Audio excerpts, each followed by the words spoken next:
Hey everybody, in this video I'm going to show you how to get started in A-frame and how to take the things that you made in TinkerCad and import them into an A-frame sketch.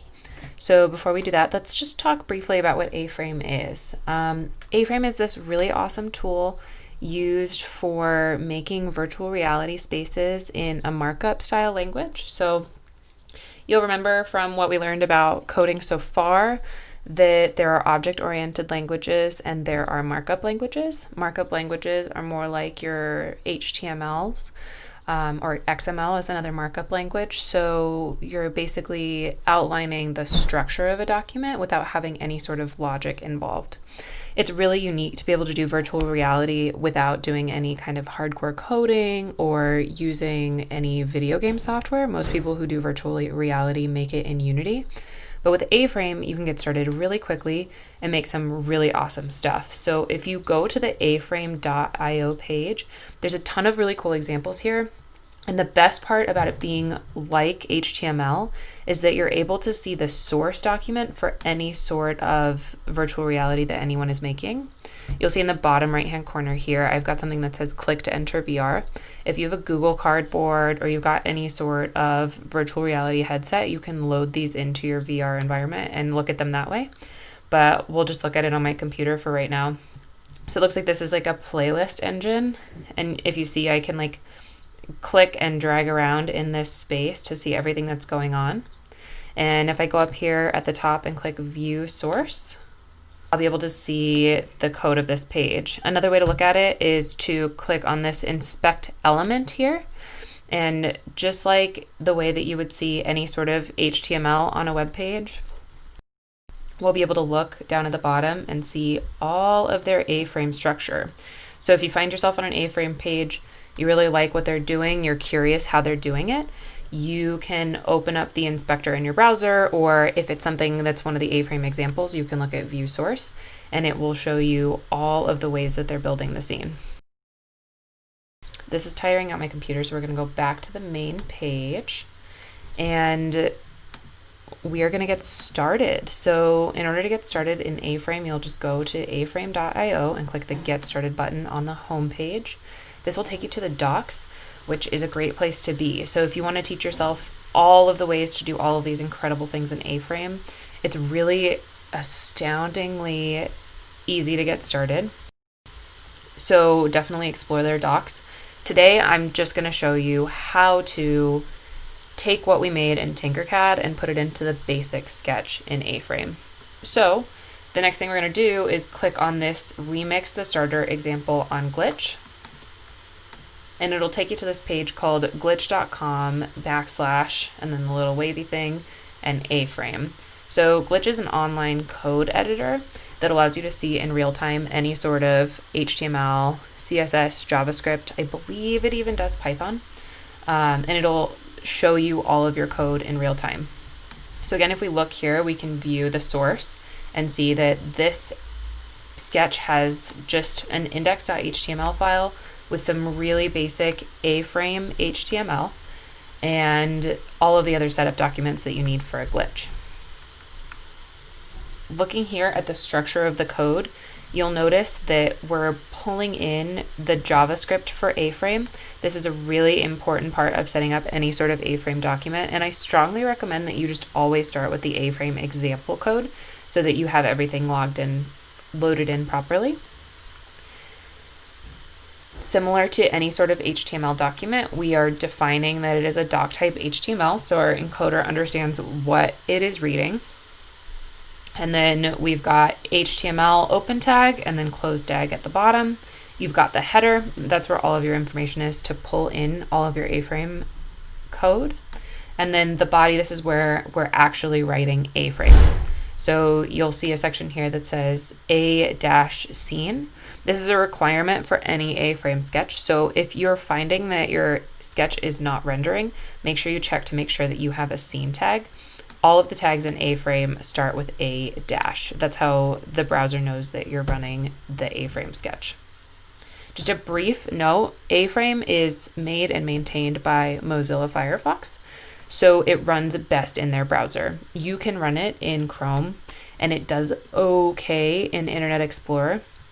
and Safari, but I strongly recommend that if you're going to be doing A-frame coding, you do it in Firefox, and that's partly because it will reduce the amount of troubleshooting you need to do if you come across a bug, because then you'll know it's code, not browser. So if you do run into any trouble, the first thing you need to do is switch into Firefox, and then the second thing you should do is make sure your code is structured so that it has the script and it has the scene inside of your body tag, and then you'll put these items in. So you'll see here we're rendering a box, a sphere, a cylinder, and a plane. So if I go back to look at the sketch, I see a green plane, a blue box, a yellow cylinder, and then a pink sphere. Of course, you can change any sort of position, rotation, color. They're also rendering a shadow here. So you can go ahead and play around with that and see what it looks like if you change the rotation or you change the position.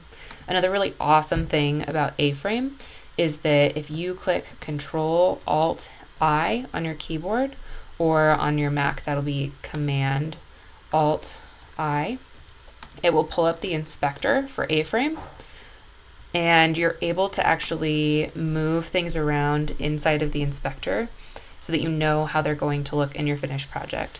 Sometimes when you're working on a sketch in A-frame and you want to move something, it can just be easier to move it around in the inspector. Make note of the position, rotation, scale, and then plug those things into your code later. If you want to save your code using the Save button inside of the A-frame editor, you have to install some extra software on your computer.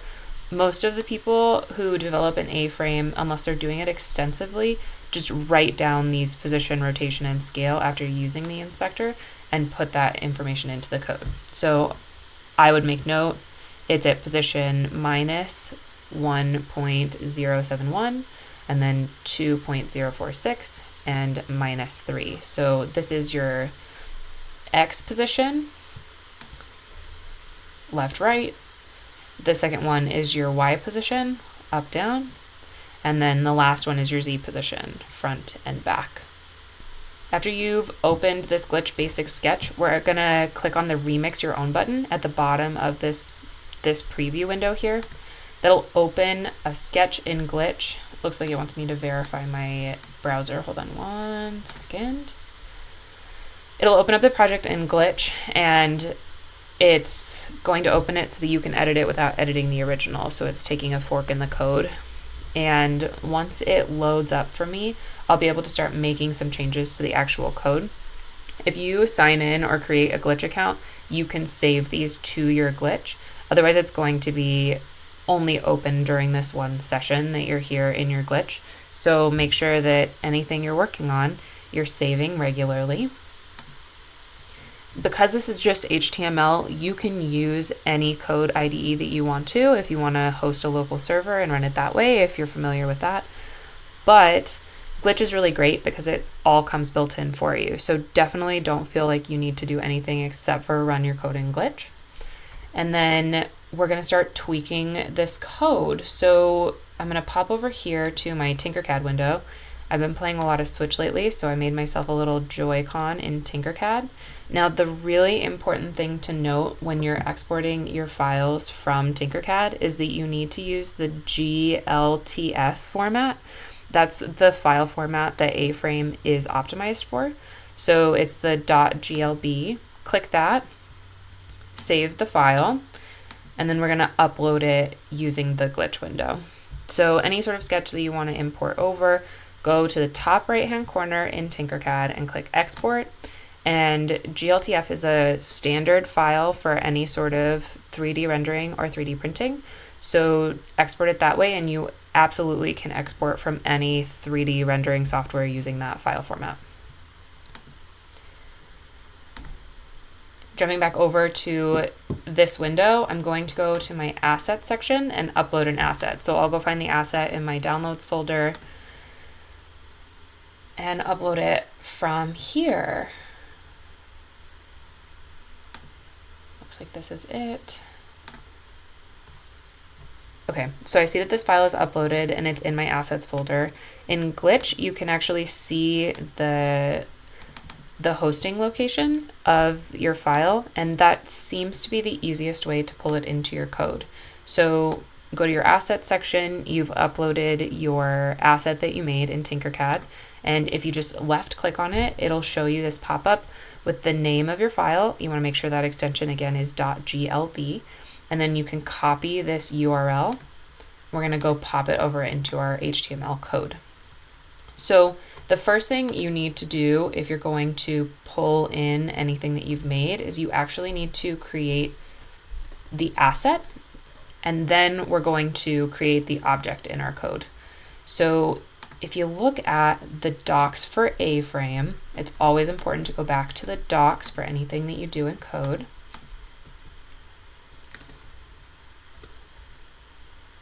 We're going to look at the section that's called GLTF model. So you could go to your A-frame docs and just type in GLTF, and the GLTF model docs come up. They have a really great search function on the A-frame docs, so definitely use it to the fullest extent.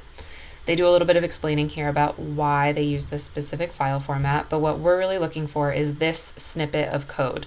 So you'll notice they open their scene. Again, super important for any sort of A-frame you're going to do. And then they initialize the asset before calling it.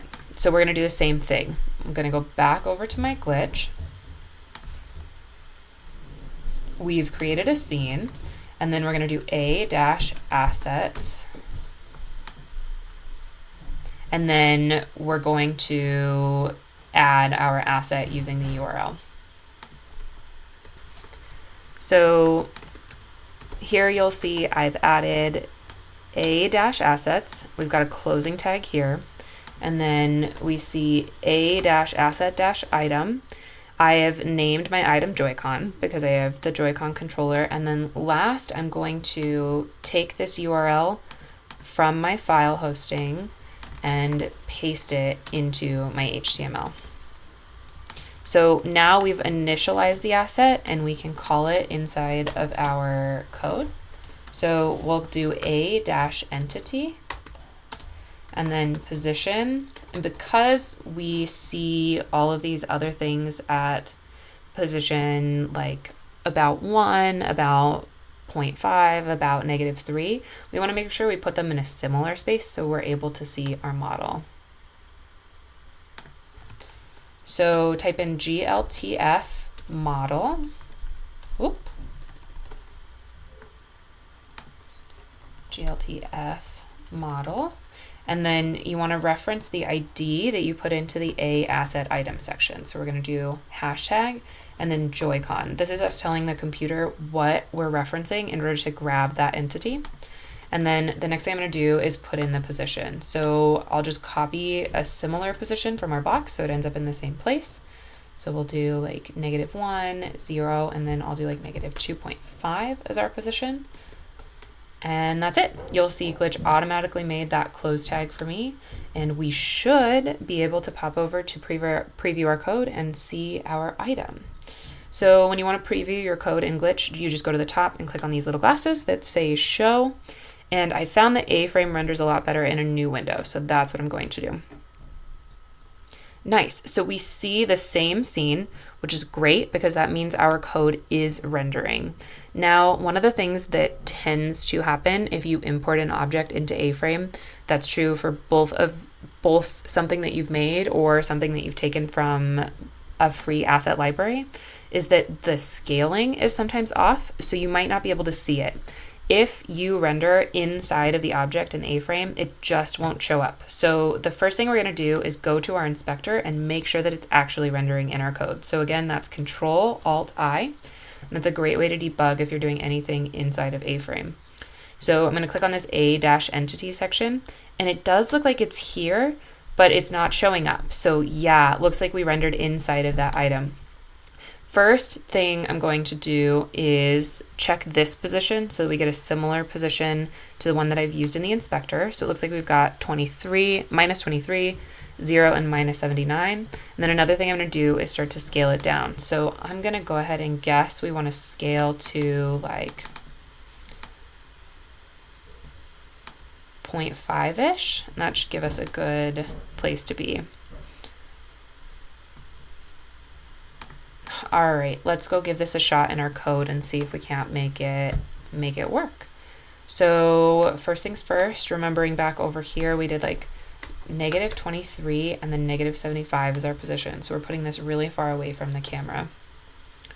And then scale, we're going to scale the X, Y, and Z to 0.5. So I'll do 0.5, 0.5, 0.5. All right, let's close this window and then preview it again and see if we can't figure it out. So check that out. We've got this little Joy-Con in the back. You can use the arrow keys on your keyboard to navigate around an A-frame. So if I move back here, we can see I've rendered the Joy-Con controller and I was able to control where it's positioned and how big it is. You can also control the rotation using the rotation tag inside of your A entity in your code. And as you can imagine, you could go totally wild with this. So going back to the A-frame website and looking at all of these examples,